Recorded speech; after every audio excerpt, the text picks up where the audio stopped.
une course effrénée, l'eau de la rivière des Outaouais parcourt plus de 1200 km. Il y a beaucoup de l'eau et un débit très fort qui coule dans la rivière des Outaouais.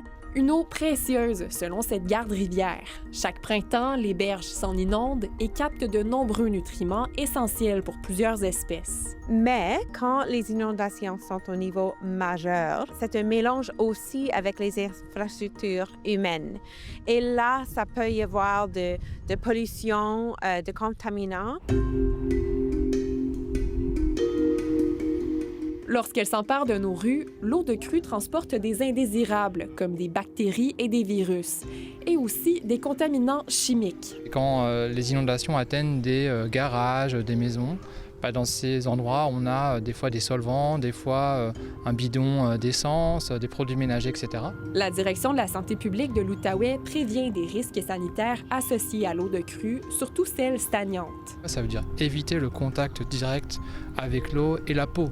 Donc on a des bottes hautes, des fois on a des pantalons s'il y a vraiment beaucoup de profondeur. On évite aussi, on essaie de mettre des gants pour éviter qu'on ait comme ça un contact au niveau des mains avec l'eau.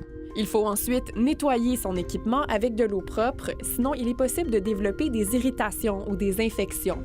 Les propriétaires de puits en zone inondée doivent cesser de boire leur eau parce qu'elle peut être contaminée, notamment par la bactérie E. coli. Dans cette situation, oui, ça peut amener des symptômes digestifs, des déshydratations chez des gens qui sont peut-être déjà avec des maladies chroniques, et ça peut, dans des cas extrêmes, effectivement entraîner la mort. Les sacs de sable contaminés, eux, doivent être jetés ou conservés pour une prochaine inondation. There's so much water coming in, you're actually diluting it quite a lot. Mais pas question de s'alerter à outrance, selon cet hydrogéologue. Dans la rivière, les contaminants finissent par se diluer dans de grandes quantités d'eau. Pour les riverains, tout est une question de précaution. Ici Anne-Charlotte Carignan, Radio-Canada, Gatineau.